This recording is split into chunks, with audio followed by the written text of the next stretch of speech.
Oiga, vamos a hablar esta mañana de pues algo que se ha vuelto ya parte de nuestro lenguaje común, bueno, no solo el uso de las redes sociales, de la tecnología, del internet, de cómo nos comunicamos ahora, con qué rapidez, de cómo nuestra vida privada está expuesta en cualquier red social en la que usted participe. Todos sus datos los tienen las grandes compañías que controlan el internet en el mundo, los pueden usar como ellos deseen.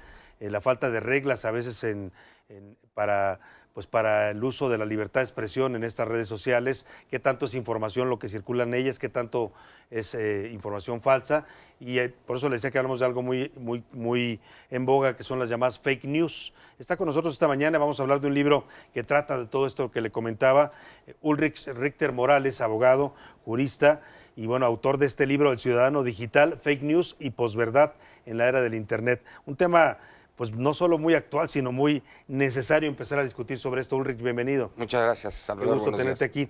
¿Cómo Mío. surge esta idea de hacer un libro en donde hablas desde la parte de vista legal, el tema jurídico, el marco jurídico que tendría que empezar a trabajarse, hasta la parte de cómo nuestra vida hoy se ve impactada, ¿no? Impactada por las redes sociales y la tecnología? Pues mira, en mi ejercicio profesional me ha tocado muchos asuntos de defender a colegas tuyos, a periodistas, y siempre surge el debate de la libertad de expresión y de la privacidad, pero llega este fenómeno de las fake news que se emerge en todo el internet, y ese sí ya es muy frontal en algunos casos, que ataca un derecho fundamental como es la dignidad de las personas. Y siendo yo víctima de una fake news, pues fue el interés primordial de abordar este tema, que es muy debatible, y de aportar algo para el debate, ¿no? Para la plaza pública, para que estemos más informados de lo que hoy está sucediendo y cómo poder combatir estas fake news. Ulrich tuvo un caso, una demanda en contra de Google, demandaste a Google. Yo demandé a Google porque efectivamente en mi activismo ciudadano tengo un blog original donde promuevo la participación ciudadana, el civismo, todos los derechos de los ciudadanos, y fue copiado y subido a la plataforma de Google, pero de una manera ilegal, donde a mi primer libro, titulado El Manual del Poder Ciudadano, le ponen cómo lavar dinero. Y las propias plataformas como Facebook, Twitter y Google tienen una prohibición que no te pueden dar el servicio si fomentas una actividad ilícita. Claro. Fue cuando yo le digo a Google, oye, ¿cómo es posible? ¿Por qué lo subiste? ¿Por qué lo subiste si promueve el lavado de dinero? Cuyo título pues no es decir, ese libro que tú estás accediendo a divulgar en ese blog, pues no existe, es una fake news. El libro Cómo lavar dinero, de mi autoría, pues es una fake news porque yo no lo he hecho, ¿no? El original es Manual del Poder Ciudadano, ¿no? Abriste un caso que se ha vuelto paradigmático, que incluso ya puede ser referencia para otros ciudadanos. Es una referencia porque llega hasta la Suprema Corte de Justicia, en donde te decía, se pondera el tema de la competencia, donde Google dice, oye, a mí no me puede juzgar un juez mexicano. Porque yo soy transnacional. Yo soy transnacional y estoy fuera de la jurisdicción de México. Y entonces el juez federal pondera y dice, mi querido Google, vamos a atender primero los derechos fundamentales del señor Richter, que quiere que en México se le imparta justicia porque tuvo efectos en México este blog y es ciudadano mexicano y él se somete a la jurisdicción mexicana. Entonces le doy prioridad a ese argumento que secundariamente tú me alegues que no puede ser juzgado aquí porque es tu domicilio. Entonces, ¿por qué le da jerarquía? Porque hubo una reforma en nuestra Constitución donde ahora hay primacía a los derechos fundamentales, que es el principio pro persona. Dice, de acuerdo a este principio, es más fuerte este alegato que el tuyo, y por eso declaramos que se puede juzgar este tipo de casos. ¿Y sancionan a Google? Y de que la competencia es aquí, ¿correcto? Entonces ahora... ¿Y si lo obligan a bajar no, ahorita nada más se ha fijado el tema de la competencia para, en segundo lugar, quedar el tema del blog. Pero ese es el precedente que nos sirve a todos, porque ya todo el mundo dice, oye, de acuerdo al caso Richter Google, pues yo voy a demandar aquí, porque te voy a decir que alegó Google que no tenía oficinas en México. Esto es un asunto muy interesante. Interesante, porque resulta que sí las tiene, ¿no? Sí las tiene Monturales, pero no solo lo dijo de una manera tan simple, presenta una declaración jurada, imagínate, o sea, es decir, una falsedad de declaraciones, ¿no? Un funcionario de Google comparece ante un notario y dice que no hay oficinas. Y esto sirve, desgraciadamente, Salvador, y aquí el público que nos escucha, porque esta estrategia digamos, contraria a la ética, la promovieron ellos un sinnúmero de veces en el INAI, en este instituto, para que el instituto pudiera fallar a favor de Google de que no puede ser materia de la rectificación de datos de lo que aparece en la plataforma, porque el domicilio era fuera de la jurisdicción. Y entonces, entre esos asuntos que identificamos, a los pobres ciudadanos que confiaban en un órgano autónomo, les dieron para palo. atrás. Pero fíjate qué interesante está. Esto sucede en verano, en julio, por así decirlo, y 2 meses después el propio INAI le da una adjudicación directa a Google, del cual decía en varias resoluciones que no tenía domicilio. Entonces, Le da un fíjate, contrato para promover una campaña. una campaña, pero adjudicación directa además. Entonces, Claro. si tú dices que no tiene oficinas, en tus ¿Cómo estás resoluciones, contratando ¿cómo lo contratas para que te preste un servicio? Y además vía con directa. recursos públicos, ¿no? Con La recursos asignación públicos. directa. Entonces vemos esta dualidad que ha operado mucho y que hemos encontrado, donde probamos que sí efectivamente hay un domicilio y probamos que opera. Y día a día, pues lo vemos hasta en espectaculares en la Ciudad de México. Y a partir de este caso particular, personal, esta causa tuya, que te decidiste demandar a este gigante de las telecomunicaciones, de las empresas digitales como es Google, pues vas bordando todo el tema, la verdad, de manera muy interesante. Tiene un prólogo de Ernesto Villanueva, en el que coincido totalmente. Ulrich logra un libro que es más allá de, no solo para juristas, para cualquiera de nosotros que usamos las redes sociales, que estamos expuestos a sufrir este tipo de ataques, a lo que llaman la posverdad o la difamación a través de las redes sociales, pues vale mucho la pena el libro. Vas hablando, para empezar hay que explicarle a la gente qué es esto de las fake news, que mucha gente piensa que es un término que inventó Donald Trump. No, existe antes de Donald Trump. Así es, y antes, y es tan añejo como en la antigua Grecia, que en una batalla de los griegos con los persas, los dos bandos se proclamaban ganadores. Entonces, ¿a quién creerle, no? Entonces, claro, a raíz del Brexit y de las elecciones de Trump, ya se marca ese sello, ¿no? Las fake news.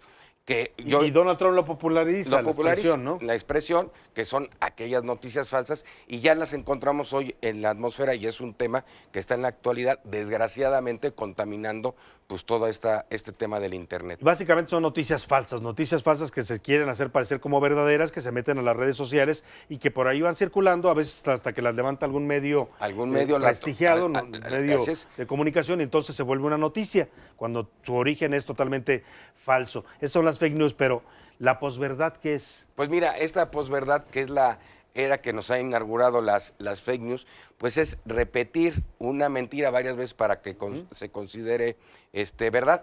Como hoy permea ya las fake news, pues esta era de las fake news, de la posverdad, ¿no? De lo que no es real y que está impregnando hoy en las campañas electorales. Ya vemos que cierto ataque de un contrincante al otro es, pues vamos a darle fake news, ¿no? Vamos a darle con todo. Y está siendo utilizado por gobiernos o por hackers extranjeros, por hackers, por actores políticos, para derribar a su contrincante. Te inventan, oye, tiene un asunto de acoso sexual, y entonces ya te acusan con estos temas tan delicados, ¿no? Y tan delicados.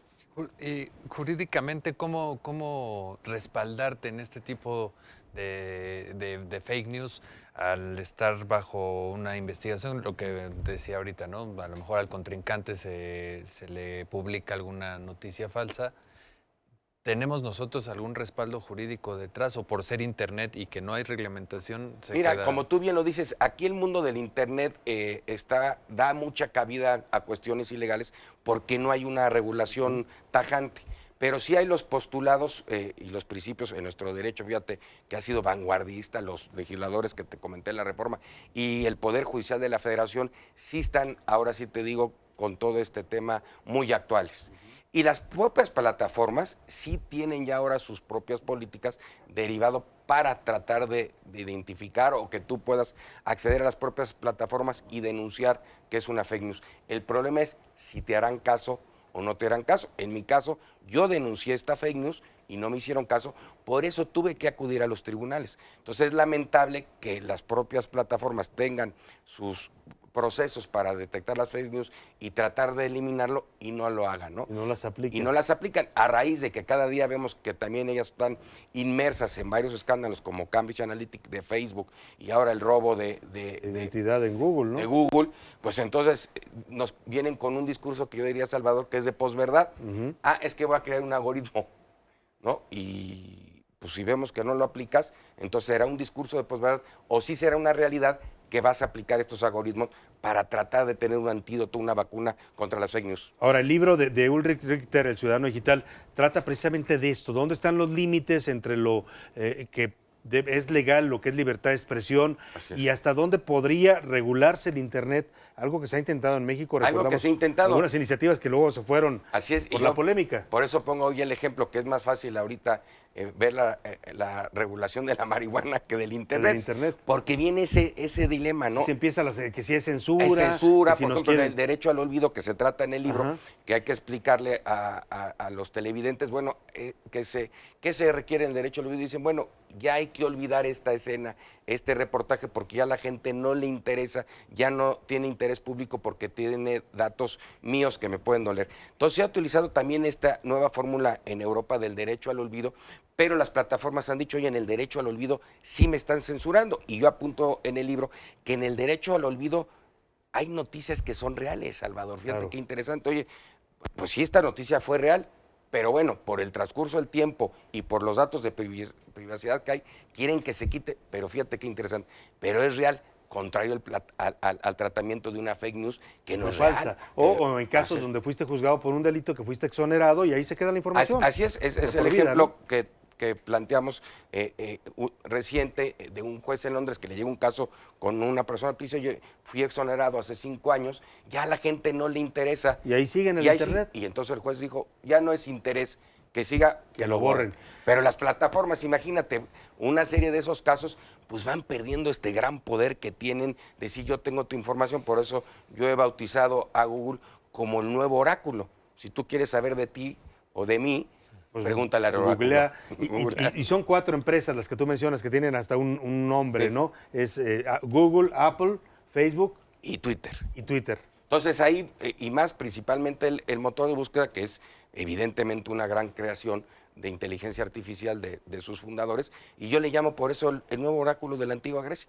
Queremos ir a un lugar, pregúntale a Google, queremos Sí, para todo lo resuelve. para todo, ¿no? Vamos, utilizamos Waze para ir a un servicio de Google, para ir a un lugar. Entonces fíjate cómo estamos inmersos, que a veces utilizamos a la máquina para que piense en lugar de nosotros, ¿no? Ahora, lo que explica muy bien Ulrich es cómo todo eso, que todos hacemos y todos utilizamos, también tiene consecuencias. ¿Por qué? Así Porque es. sus datos personales, su vida privada, queda en la red y puede ser utilizada o mal utilizada por cualquier personas persona. que quieren ya. hacerle daño. Así es, hay veces que hemos visto que se suben, bueno, en mi caso, pues las fotos, mi imagen, mis fotografías de mi primer blog, pues fueron usadas para el segundo Para blog. hacer una portada que no era tuya. Así es, y con el promoviendo un te libro querían que no era mío. Dañar tu Así imagen. es. Ahora, a partir de lo que la verdad vale mucho la pena el libro, véalo, porque además Gracias. todos estamos inmersos en esta realidad de las redes sociales y el uso de la tecnología en la era del Internet.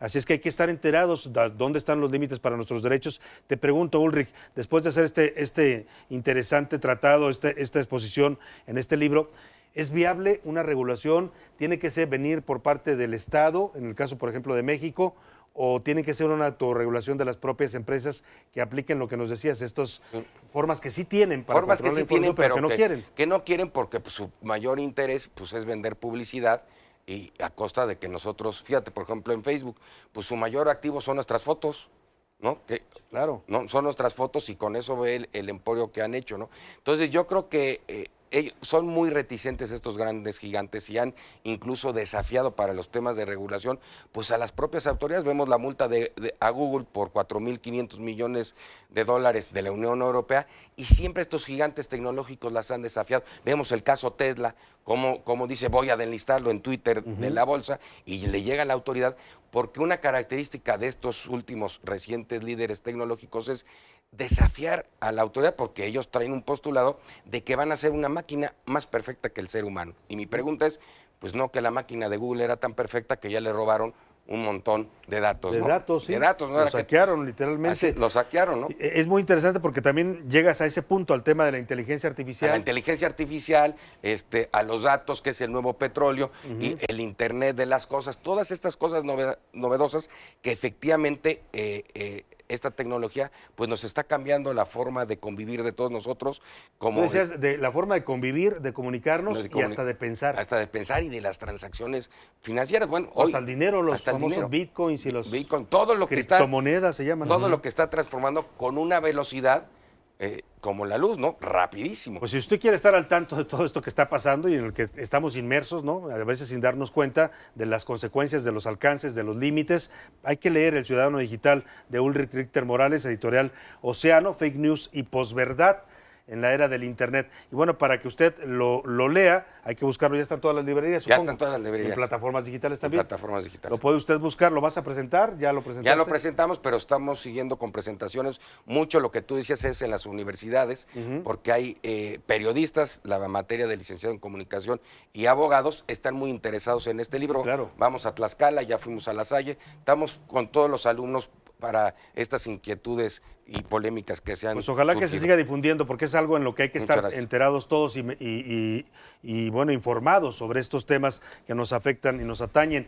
Vamos a regalar 2 libros, cortesía de Ulrich Richter y de Editorial Océano, de El Ciudadano Digital. Los vamos a regalar por Twitter. ¿Qué te parece, Alejandro? Sí, que A sea quienes- vía Twitter.